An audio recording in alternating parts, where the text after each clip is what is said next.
First story. I threw away my autistic son's comfort toys, punished him, and told him he was annoying, and that his teachers hate him after he got bullied at school, to make him a normal teenager. Now I have lost my family, and I'm regretting everything. I 42M have a 12-year-old son who was diagnosed with Asperger's when he was 6. Academically, he's always been bright, reads well above grade level, crushes maths tests, and remembers facts most adults would forget. But socially, that's always been a problem. He's not mean, not aggressive, but off. He fixates on things like he's stuck in a feedback loop. When he was 8, he spent an entire year obsessed with vacuum cleaner models, no joke. He'd sit at the dinner table talking about Dyson versus Shark for an hour straight.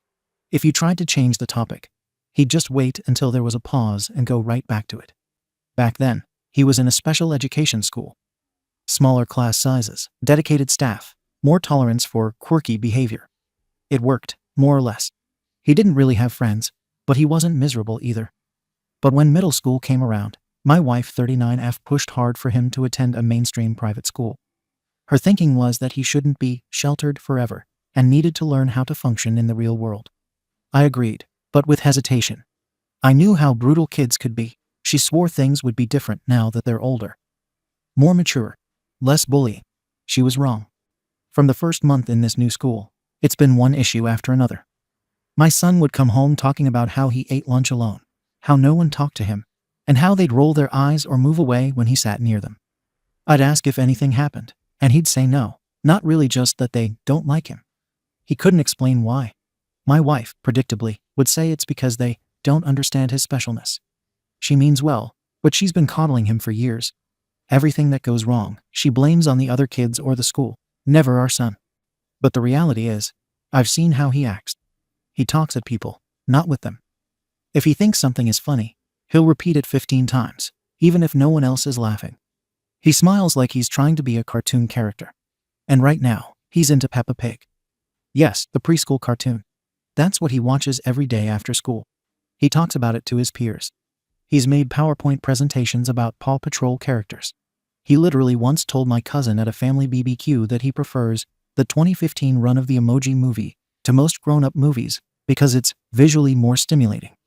A few weeks ago, things escalated. My son came home from school crying. Some kids yelled at him in the locker room. Called him names I'm not repeating here. Said he was creeping everyone out. My wife was furious. She called the school, demanded meetings, and wrote angry emails.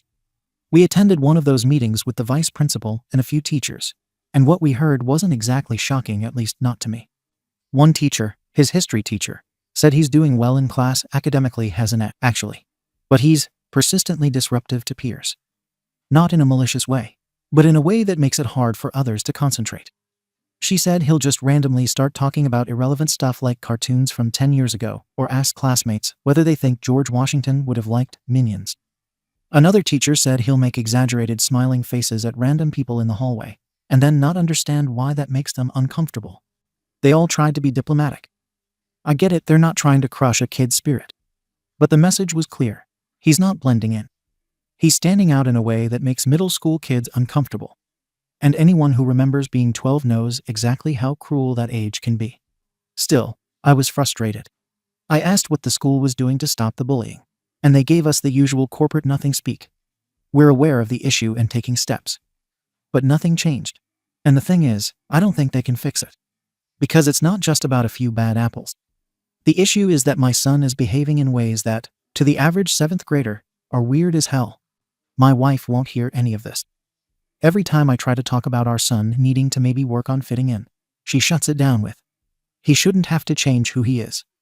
And I get that, to a degree. But we also don't live in a utopia. The world doesn't cater to people who obsess over Peppa Pig at age 12.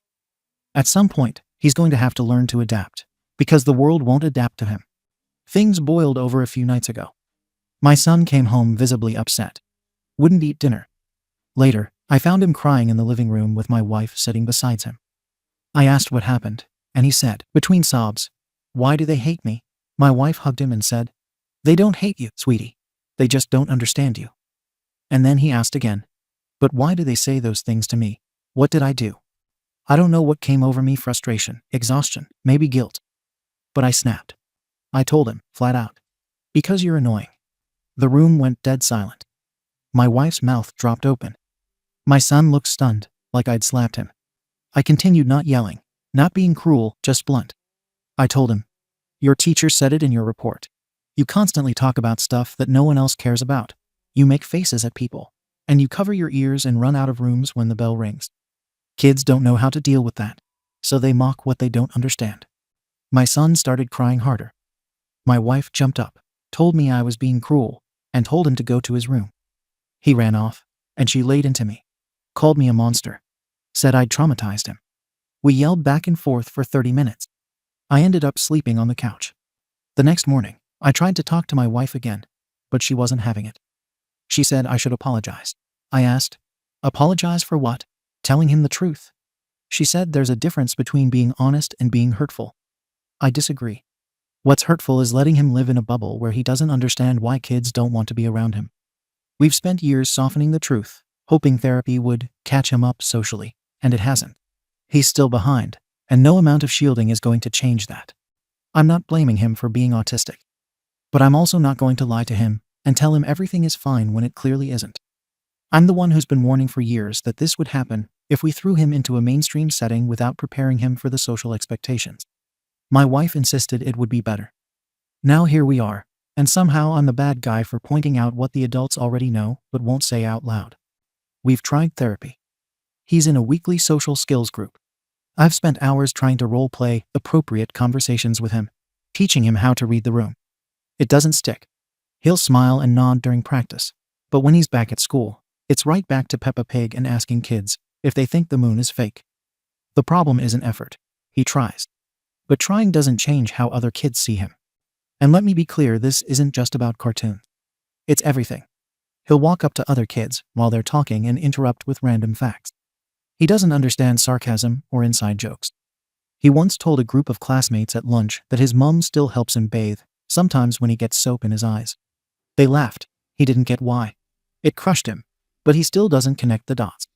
He thinks they're mean for no reason. At a certain point, someone has to say it plainly. That night, I was the one who did. Not to be cruel, but because he deserves to know why this keeps happening.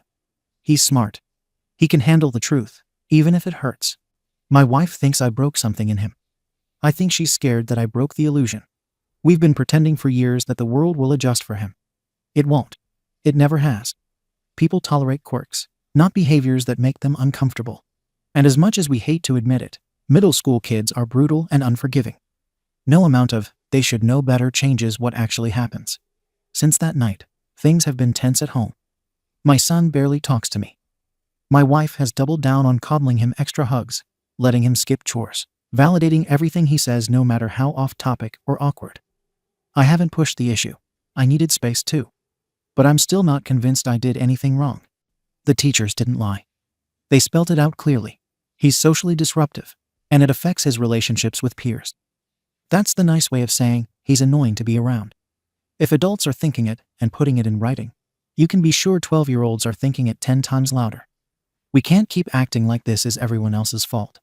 Some people will probably say I should have framed it better. Maybe. But my patience has a limit. Years of walking on eggshells, redirecting conversations, dealing with meltdowns, pretending everything is fine when it's not, that adds up. And it wears you down. Especially when you're the one always being told you're too harsh for seeing reality for what it is. I've always shown up. I do the therapy rides, the school meetings, the meltdowns, and the mornings where he refuses to put on socks because they feel wrong. I've missed work meetings for emergency calls from the school. I've spent weekends practicing eye contact drills and small talk. But none of that matters when I finally say the one thing everyone else tiptoes around. Was it harsh? Yes. But it was also honest. He wanted to know why he was being bullied. I gave him the answer. I didn't say he deserved it. I didn't say it was his fault. I said kids bully him because they find his behavior annoying. That's not judgment. That's reality. I'm tired of pretending that being honest about the situation is some moral failure. My son doesn't need more comforting lies. He needs to understand how others perceive him. Because if he doesn't, this cycle is just going to repeat in high school, in college, and in life. If we really want him to function in the world, he needs to know what the world actually is, not the sugar-coated version his mom keeps feeding him. I don't hate my son. I love him. But loving someone doesn't mean pretending their behavior has no impact. Sometimes love means being the one person willing to say the thing no one else will, even if it makes them cry. Because that pain might actually push change where comfort never has. So yeah, maybe it wasn't my best parenting moment. Maybe I should have softened it. But I said what I believe he needed to hear, and I don't regret it. Ada? Comments. Comment 1. I read this, and I felt a pit in my stomach. You sound like my dad when I was that age. He couldn't stand that I was weird, and not like the other boys. Not sporty. Not loud. Obsessed over old cartoons and science fiction books. He never hit me, but he made it very clear that I was embarrassing. Every time he said I needed to toughen up or act normal, it chipped away at me until I stopped talking to him altogether. We haven't spoken in 8 years. Your post isn't about helping your son. It's a rant about how hard it is for you to deal with him. It's about your resentment that therapy isn't a quick fix, and that he still acts like a weird kid. You wanted a normal son. You didn't get one. So now you're projecting that disappointment onto him under the guise of truth.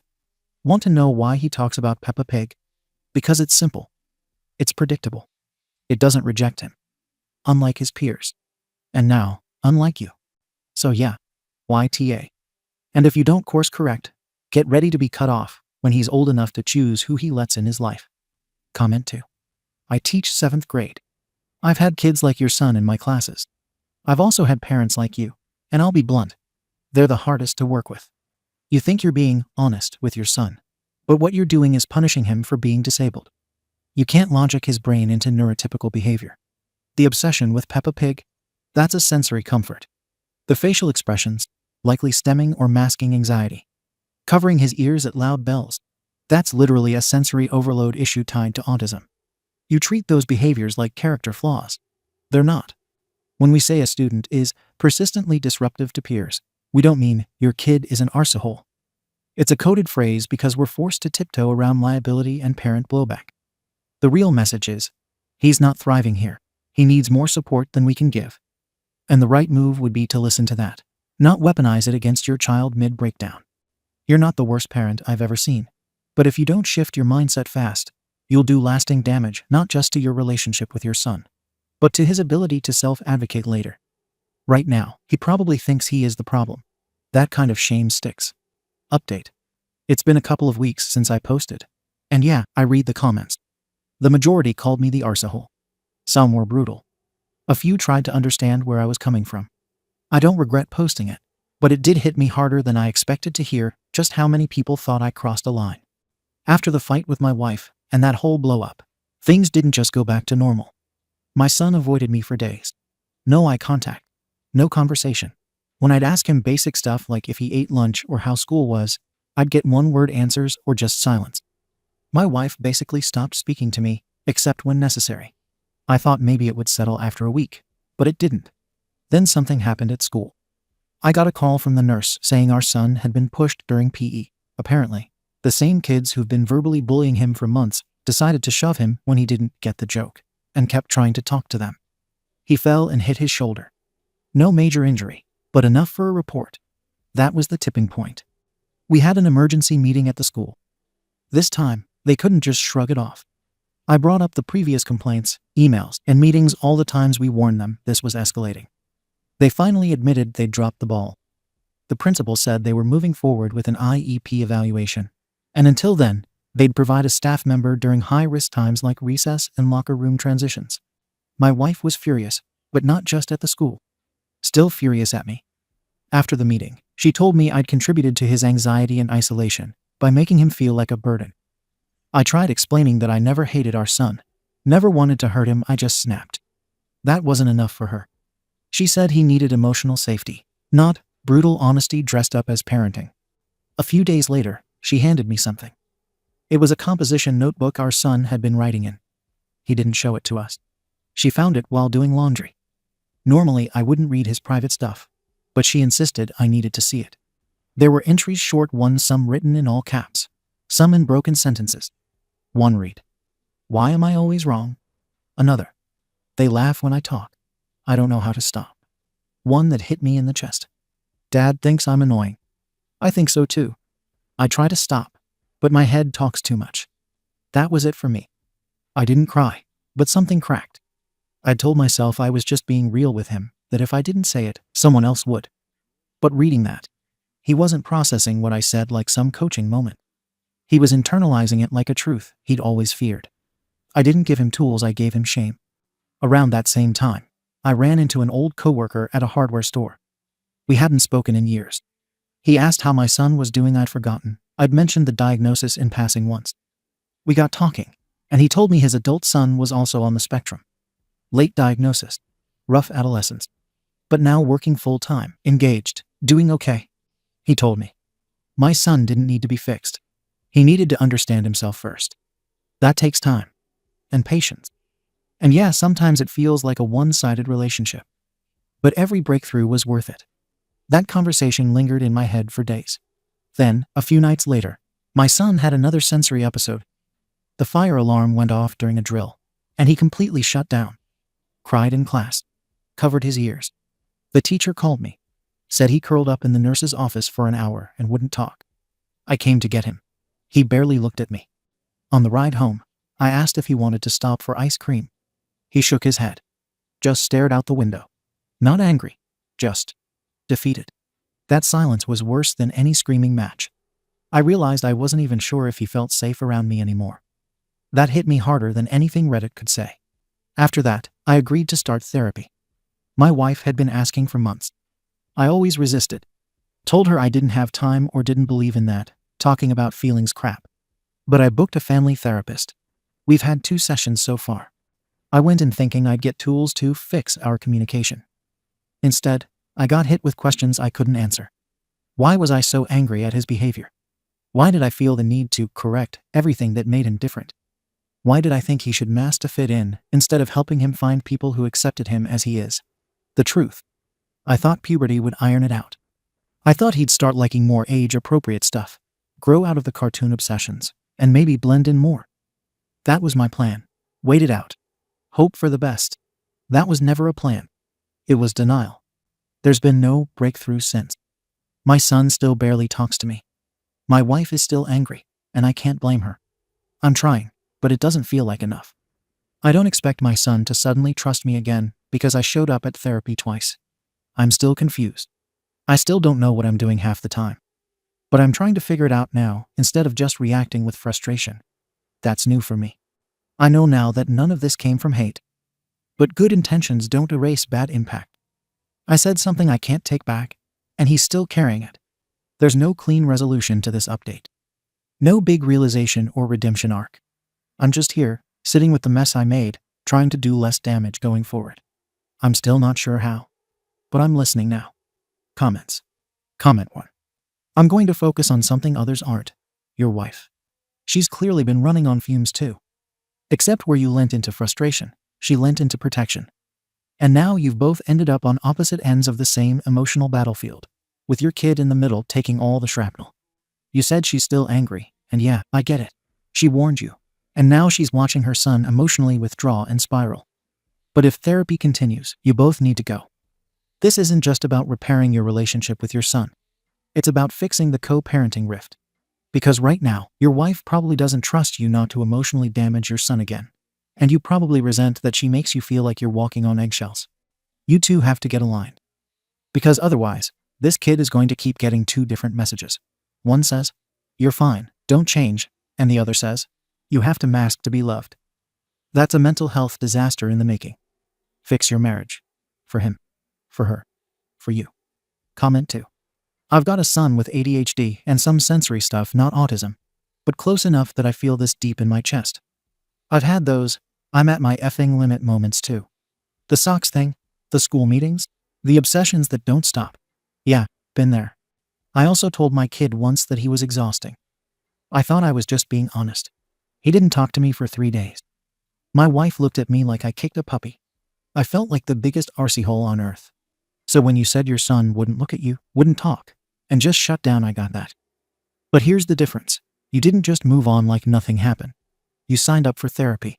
You're showing up. Most dads I know would have bailed emotionally a long time ago. One suggestion. Don't wait for your kid to go back to normal with you. This isn't about earning his forgiveness. It's about changing how you show up, so he feels safe enough to let you in again if he ever does. Keep at it. Comment 3. I'm not going to pat you on the back yet. I had a dad who meant well, but constantly made me feel like I was hard to love. Everything I did was too much or wrong or embarrassing. He didn't scream or hit. He just looked disappointed all the time. That SHT sticks. When I was 13, he died. And guess what I remember? Not one single hug. Not one, I'm proud of you. Just silence, side eyes, and lectures. So when I read about your kid staring out the window after the alarm, yeah, I see myself. That dead stare. That's him disconnecting. You've got a shot to fix this. I'm not saying redemption arc or therapy saves all. Cue happy music. But you can choose not to be the dad he remembers with dread. Be boring. Be stable. Be present. That's what matters now. Because if he ever stops needing you completely, it won't be because he's grown up. It'll be because he gave up. Don't let that happen. Update. It's been another couple of weeks. I thought I was making progress, and instead I think I've gone the opposite direction. When I said last time that I didn't know what I was doing, I didn't realize how literal that was. I genuinely thought I could fix this if I just worked harder. The bullying at school hasn't stopped. The school suspended 2 boys for 3 days after the pushing incident. But that's all they did. They didn't address the culture or the ongoing harassment. My son said the same kids came back and just started whispering instead of yelling. They still avoid him. They still mock him. Now they just do it when teachers aren't looking. I started thinking the only way to stop the bullying was to make him less of a target. Not fix him. Not erase his autism. Just teach him what to talk about and how to act so other kids would stop reacting badly. That was the logic in my head. I thought, this is a skill gap, not a personality issue. And skills can be taught, right? So I started something at home I called normal conversation practice. Every evening at dinner, we sit down, and I make him go through scripted social interactions. Things like, what sports do you like? What video games do you play? What music are you into? And every time he tries to circle back to Peppa Pig or Paw Patrol, or tries to explain some cartoon plot, I stop him. I sigh. I say, this is what I mean. This is why kids don't connect with you. You have to stay on topic. My wife said I sounded like a drill sergeant. I told her we didn't have time to be soft anymore. I said if we don't fix this now, high school will destroy him. I realize how that sounds reading it back. But at the time, I thought I was helping. Then I made the decision that has probably done the most damage yet. I threw away all his Peppa Pig stuff. I told him he needed to watch age-appropriate content. I put on some superhero movies and a Call of Duty gameplay video, because that's what I saw other boys his age watching. He shut down immediately. Not angry. Not defiant. Just frozen. Eyes wide. Silent. Then the meltdown hit hard, rocking, crying, hands over ears, gasping. I thought he was doing it to avoid growing up, so I kept insisting he sit and push through it. My wife got in my face, screaming that I was torturing him. I yelled back that I was trying to prepare him for life. She told me I don't understand autism at all. I told her she was raising him to be eaten alive by the world. She said I needed therapy again. I said therapy was just making me soft and guilty, and that guilt wasn't helping him. We didn't talk the rest of the night. The next day I went into a parenting Facebook group and posted about the normal conversation training. I got destroyed. People are calling me emotionally abusive, controlling, and ignorant. I scrolled past all of that and found one from a guy saying he agreed kids need to learn to adapt socially. And I held on to that comment like it was proof I was right and everyone else was dramatic. And that was enough to keep going. Then I decided to try noise tolerance training. My son covers his ears during bells and loud noises. Always has. It's part of his diagnosis. I convinced myself we could train him out of it. I ordered a whistle. I told him we were going to practice staying calm with sound. Then I started blowing the whistle at random times during the day. Not long blasts, but sharp ones. To build resilience. He flinched every time. Sometimes he cried. Sometimes he begged me to stop. He said, "It hurts." I told him, "It only hurts because you aren't used to it yet." My wife almost called her sister to come get him that night. She said she was genuinely thinking about separation paperwork. She said she didn't recognize me anymore. She said I was acting like the world was the enemy and our son was the soldier I was training to survive it. I didn't know how to respond to that. Then I tried forcing social interaction. There are 2 boys in our neighborhood who sometimes play soccer in the cul-de-sac. I invited them over. They clearly didn't want to be there, I could see it, but I ignored it. I made everyone sit in a circle and share something about their day. The boys stared at me like I was insane. My son stared at the floor. One of the boys got uncomfortable and asked to leave. I told him to stay. He left anyway. His mom hasn't looked me in the eye since. That kid has avoided our house entirely. My son didn't say a word the whole night. I told my wife afterwards. They weren't good influences anyway. That was me protecting myself from the reality. I made it worse. Again. And then came the moment that finally cracked something in me. I took him to a middle school football game because I read a quote online that said, "Comfort zones are cages." I thought maybe if he saw other kids just existing, something would click. The noise was too much. The crowd, the yelling, the band. He melted down almost instantly. He dropped to the ground, hands over ears, crying so hard he started dry heaving. And I heard myself saying, "You're fine. Ignore it. You're fine." He wasn't fine. People stared. A few kids laughed. A mom asked if we needed help. I picked him up and carried him to the car. He cried the whole way home. My wife didn't say a word when we walked in. She just held him while he shook. That was last night. Tonight, when I sat down next to him on the couch, he flinched. Not dramatically. Just a slight pull of his shoulders, like his body braced for something. And that was the first time I actually saw what I've become to him. I don't think he sees me as the parent who's trying. I think he sees me as the one who makes him feel wrong. I am not writing this because I suddenly know the right path. I don't. I am still confused. I still have the urge to fix, to push, to drive. I don't know how to stop that instinct. I don't know how to support him without trying to change him. I don't know how to accept that this may just be who he is, and that life may not get easier. But for the first time, I'm scared that I'm not just failing him, I'm actively damaging him. And I don't know what to do next. I don't know where the line is between helping him adapt and teaching him to hate himself. If anyone has something real, not slogans, not pity, not just love him more, I'll take it. Because I can't keep going like this. And he can't either. Comments. Comment 1. You're trying so hard to be a solution that you've forgotten to be a parent. I don't think you hate your kid. I don't even think you want him to be normal out of malice. I think you're scared less that he's going to have a hard life, and you're panicking. So now everything is a battle. The shows, the sound, the friends, the effing whistle. But here's the truth no one tells us parents enough. You can't brute force social development. I've got 3 kids, 2 neurotypical, and 1 with autism and sensory integration issues. We tried the exposure crap. It didn't build tolerance. It built dread. And when he finally did make friends, you know what helped? Letting him talk about the SHT he loved, no matter how weird it seemed. 1 kid connected with him through that. That's how real relationships happen. Not from scripts. From authenticity. Your wife's not mad because you're trying. She's mad because you're breaking your kid to try. Slow the F down.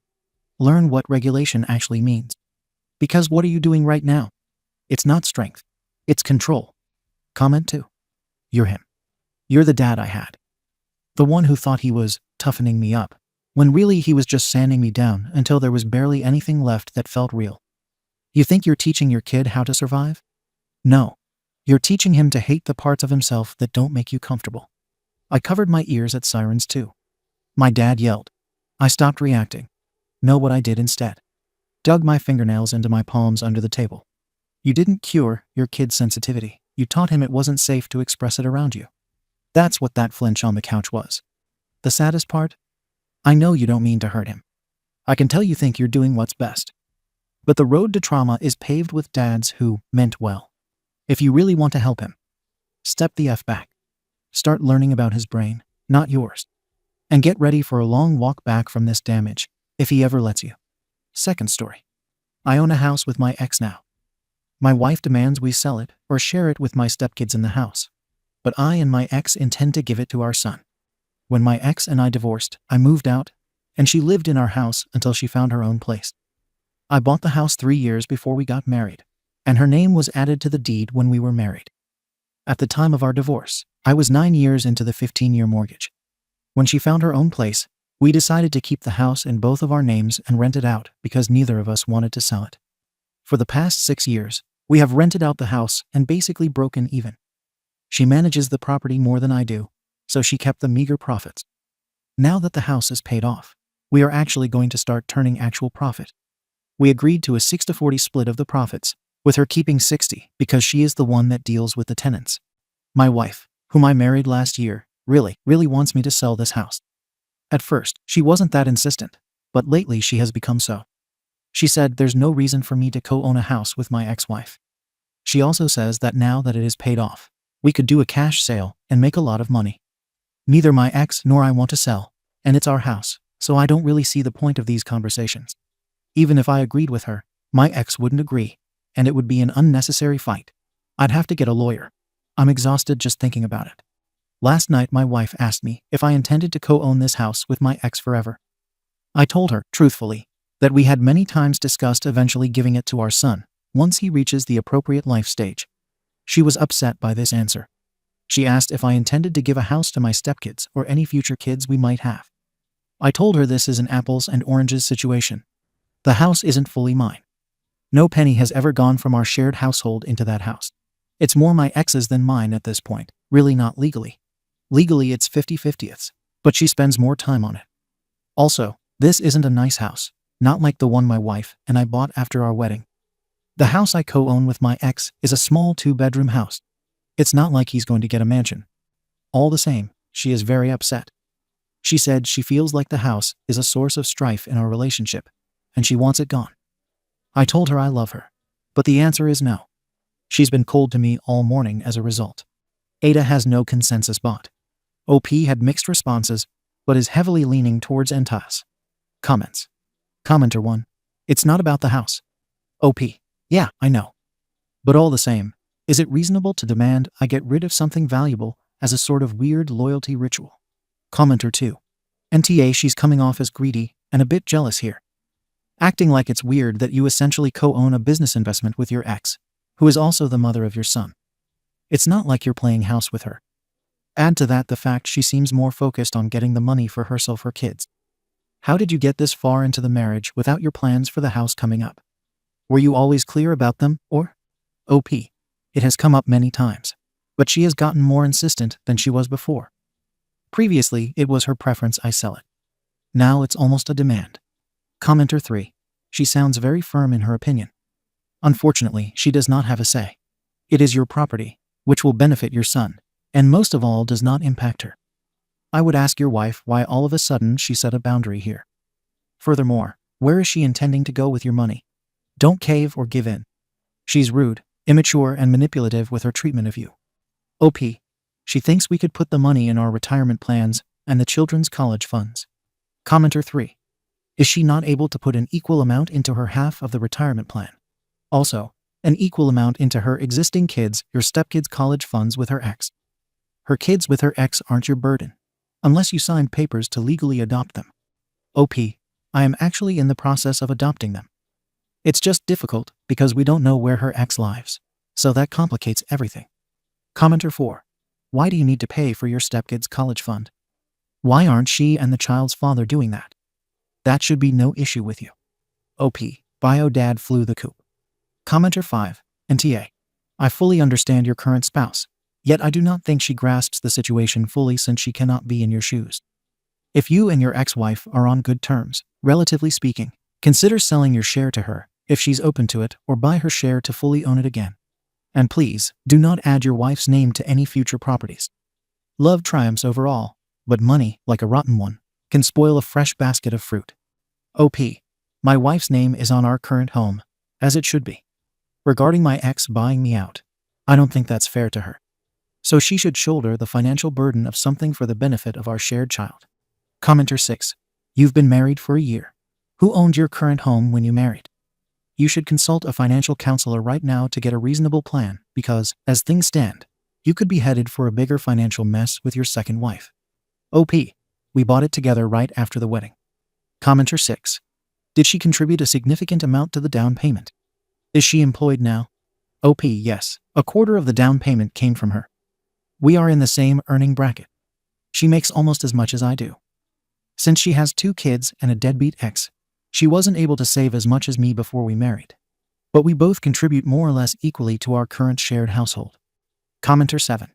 Do you have a prenup that excludes this property from being claimed as community property by wife too? OP. In my state, property owned before a marriage is not considered community property unless the spouse contributes to the property mortgage payments, repairs, etc. Since my ex has been managing the property, she's been the one paying the mortgage from the rental proceeds and handling repairs and such. So there's no reality where my wife could claim a stake in this property. How old is OP's son? OP. He is almost 12. OP on the college funds for all children involved.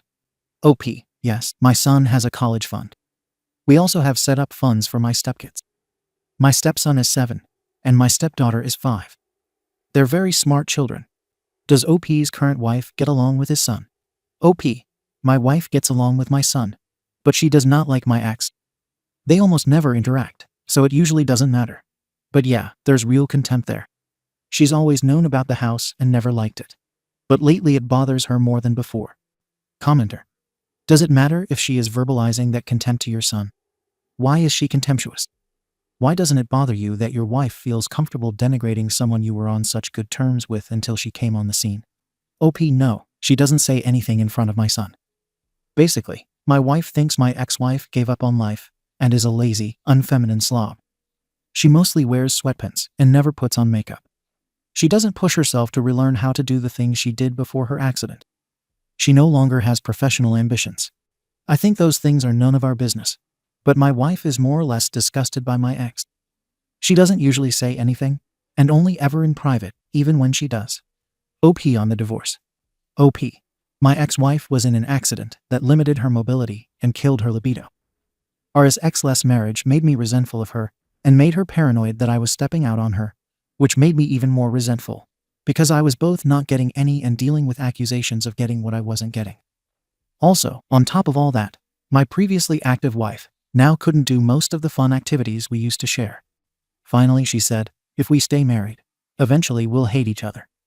Let's get divorced while we at least still like each other. You'll be free, and all I ask in return is that you look out for me. So that's what we did. I got to move on and marry someone I'm compatible with. And I'll always make sure she and our son are happy and healthy.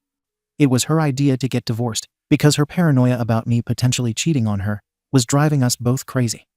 OP's and his current wife's ages. OP. I am 37, and she is 31. Commenter 8. Which is another long-term commitment that would appear to ignore a major pre-existing problem. How does your wife relate to your son?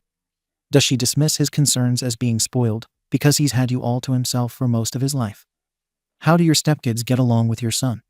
Do you have one time with him where he feels free to be open about how she treats him? Do you not see how this whole situation screams counseling now? OP. They talk a lot. She is always pushing him to think about and engage with the world around him. I think she likes having a kid in the house that can talk about things a little deeper than cartoons. My stepkids love my son. They look up to him and think he's really cool.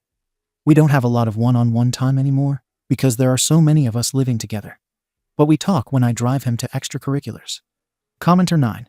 Your first wife wedged herself into being a shared owner of an asset wholly owned by you and protected in a divorce. Your second wife is trying to do the same. It's up to you when you want to learn this lesson. Now or in 7-10 years. OP. What are you talking about? My ex-wife didn't wedge anything. For our entire marriage, she paid half the mortgage. When we redecorated, she was the one that painted. She was the one that maintained the garden. She was the one that kept the house clean. That counts for nothing. So what? She was just my indentured servant. Some of you have very gross ideas of women. Update. Well, I decided to make some changes to the house situation, but my wife didn't like them. My ex and I are filing a new deed where we each gifted our son a portion of our equity that falls just under the annual gift tax exemption. If we do this every year, by the time our son is 18, the house will be fully or almost fully his. No tax penalty. To say my wife was pissed would be an understatement. I am going to use my share of the rental proceeds, split 4 ways to buff up the college savings for each kid, mine, hers, and the baby we are trying for. My wife is unhappy with all of this. I told her the house is an asset from my previous marriage, and so it goes to the benefit of my son from the marriage. Any assets she had with her ex would be rightfully my stepkids if such assets existed. I basically said we need to get past this, because if we are going to bring a baby into this world, we can't be fighting about such a non-issue. She said she would accept it and move on, but she needed some time to do so. Basically, that's the resolution. Clarification. A lot of you are confused about what the initial understanding concerning the house was. My ex and I invested money in this house. Our understanding was always that the house would be our son's once he became an adult. Not that any income made off of it before that would be his. We always intended to split profits once the house became income generating, which it only recently has. Comments. Commenter 1. No, it isn't. She will keep fighting you. You need to fix your head and think of your son. She will try everything to get your son out of the picture and his money. Is getting laid that important to you? OP. I've mostly been ignoring the really hateful comments because I know that's just how this website is. Here's the thing. You don't know my wife. We had a financial disagreement. That isn't indicative of her feelings towards my son. She thinks holding the house is a waste when the money could go into high-yield savings funds for college for the kids or in our retirement accounts. It's frustrating to her that I disagree with what she thinks is the best course. And since the house isn't hers, her opinion isn't counted. Dealing with frustration is part of life. That doesn't make her a bad person. Commenter 2. What does she give to your children, her stepchildren? Why would you split the profit between your child and hers? Put a stop to it now. She has no say. It's not her house. She did nothing to get even $1 from this house, and her children too. Don't be stupid. OP, all of our income is used for the benefit of the entire household. Rental profit is income. The house itself will be my son's when he turns 18. But until then, my share 40% of the rental proceeds is mine. It goes in the general pool just like everything else. Commenter 3. I would never stay married to someone who insists on owning a house with his ex-wife for years to come. There are so many other ways you could keep that money separate to give to your child when the time comes. OP, it's not about the money. If he wants to sell the house when he inherits it, he can. But the point is to give him something valuable that we have maintained for him for years. It's a symbol of how our love for him has never wavered, even if we don't love each other anymore. Commenter 3. This resolution seems equitable. But do you realize that while you are splitting the rental income, you are taking away from your current kid and the kid-to-be?